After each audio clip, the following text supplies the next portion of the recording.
Hello, my name is Zuzanna, and in this mini lesson I will show you a few tips on how to practice my arrangement of Silent Night. You can listen to the whole piece in one of my earlier videos, and I will put a link in the description of this video. This arrangement involves playing hands together using all four fingers, some arpeggios and chords, which makes it a late intermediate piece. This arrangement is in the key of C major, which will make it suitable for all lever and pedal harps, as well as non-lever harps tuned in C. The lowest note is the C below the middle C, and the highest note is F above the high C. This arrangement starts with section A, where right hand plays the melody of Silent Night and left hand plays a harmonic in each bar.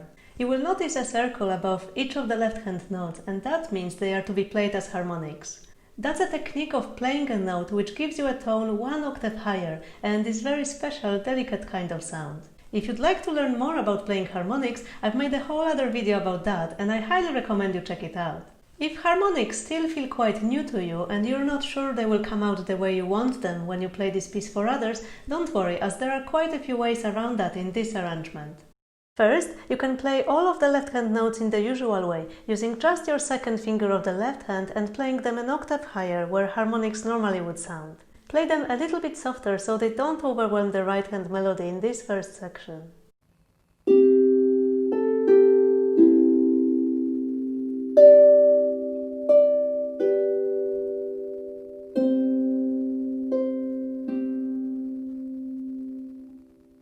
If you don't quite like the sound of that, or if you want to avoid this first section altogether, you can skip the introduction and start the piece 4 bars before letter B.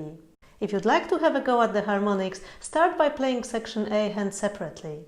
Left hand will only play 4 different notes as harmonics, so at the beginning of your practice, spend some time playing around these 4 strings and finding your harmonics C, E, F and G.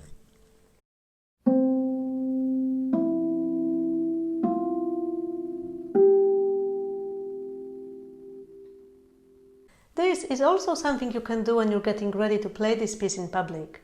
Just before you play, you can quickly check one last time where are the harmonics C, E, F and G. After you've practiced right hand on its own for part A, you will also get to know the right hand part for the section B, since they're the same, so you can move right away to practicing left hand on its own in section B. On the harp, it's important to always look ahead, beyond a group of notes and beyond bar lines, but here it's especially important with the left-hand part, because in so many places what you've just played will be connected to what comes next. Let's have a look at the first few bars of the left hand in section B. You start with fingers 1 to 4 on notes C, G, C. Before you play, look ahead. Which of these 3 fingers will need to be placed back, and where? If you said second finger, you're correct. And you get an extra point if you notice that this finger is coming back to the same string it played before. So now, when you play the first bar of section B, you will need to play C, then G, and then place the second finger back on the same string it just played. Then play the thumb and the remaining notes.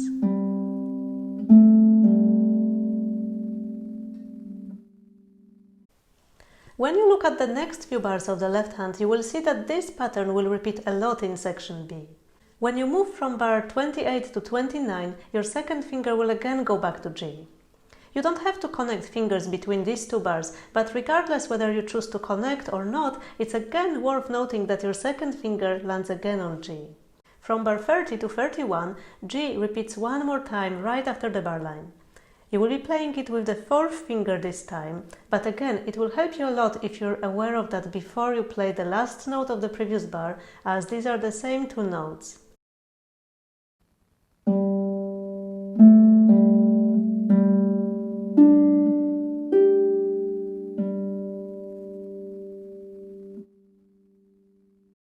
Between bars 31 and 32, you will also notice the note G as a connection between 2 bars, and that's also the same for bars 32 and 33.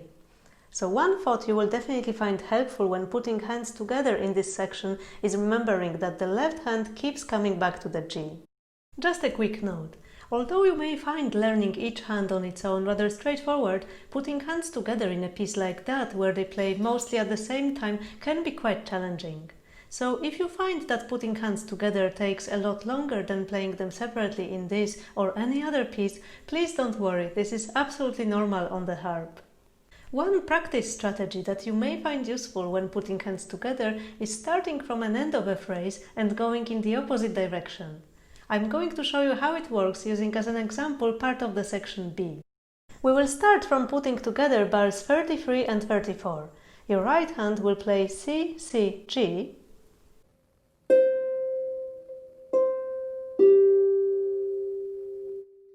While doing this, you want to keep your fingers close to the strings after you come off from the first C, so you can quickly put the thumb back when repeating the note, along with the second finger on G.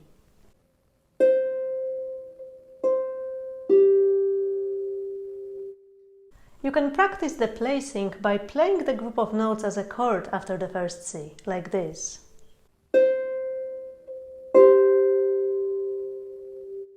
This will help your fingers remember where they're going. Now, you have probably noticed that in the left hand we will also repeat the same note after the bar line. You will also want to stay close to the strings in here, so you can go back quickly with your third finger to the C, like this.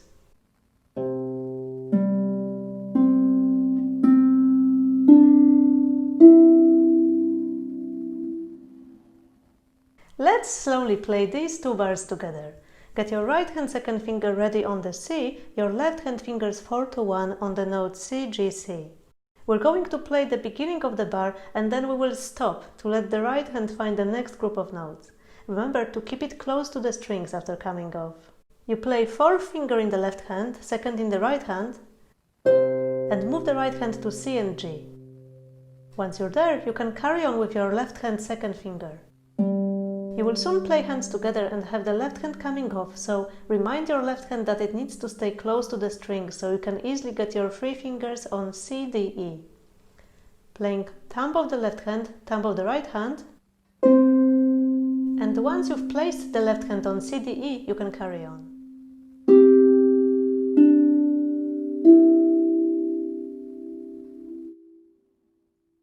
Let's do this again. Right hand second finger on C, left hand on C, G, C, play and stop. Move the right hand, carry on with the left hand, play hands together again, and remember to stay close with the left hand so we can move it quickly to C, D, E, carry on.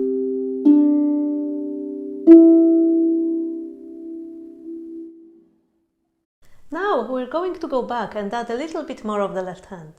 Usually you want to work on smallest beats possible, even as small as one bar, but because here left hand connects across the bar lines and starting with fourth finger on its own may be a little bit awkward, we will go back by 2 bars. Let's have the left hand starting in bar 31 and play from there to where we got to before. Look ahead for the fourth finger coming back to the same string and your second finger coming back to G.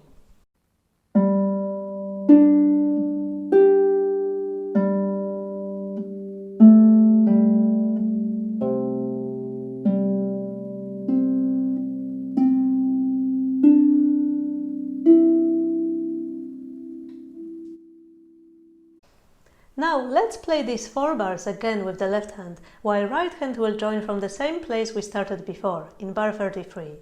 So left hand will play the first 2 bars on its own, while right hand will be waiting with the second finger on the high C.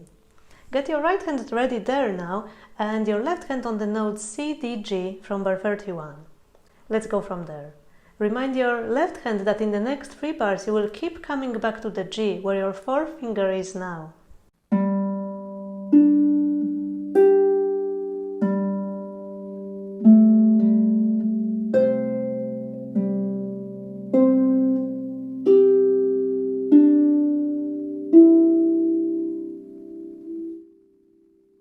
Feel free to repeat this a few more times. You can pause the video here to repeat what we've done so far, or go back and do it one more time with me. Next, we will add our right hand to bars 31 and 32. Same as in bars 33 and 34, the second note here is repeated, which means that your thumb will go back to the string where your second finger was before. Let's try that.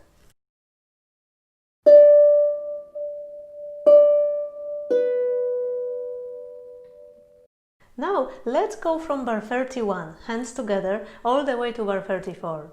Remember that you want your both hands to stay close to the strings, so whenever you come off, you can easily find the next group of notes and place your fingers there. We will go very slowly and stop every now and then to make sure that both hands are following. So let's get your right hand second finger ready on D, your left hand on G, D, G, and here we go. Left hand plays fourth finger, while right hand plays the second. Right hand moves to D and B. Left hand carries on, and before playing the thumb, you put your fourth finger back on G. After the next note, both hands will come off, so make sure they both stay close to the strings after that. Right hand second finger will move one step up to high C. Left hand second finger will go to the G string where the fourth finger is now and thumb one step above. Right hand is now on C, left hand on G and A. Left hand continues, second finger goes back to G. Play fourth finger of the left, thumb of the right. Right hand moves to C, G, you carry on with the left. Move left hand to C, D, E, carry on.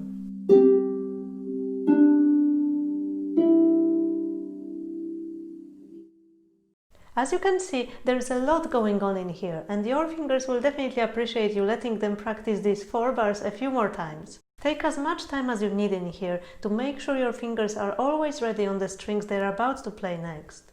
Once you feel more confident about this place, you can slowly add counting and go through this section in time.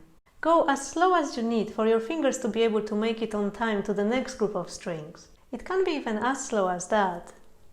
1 and 2 and 3 and 1 and 2 and 3 and 1 and 2 and 3 and 1 and 2 and 3 and.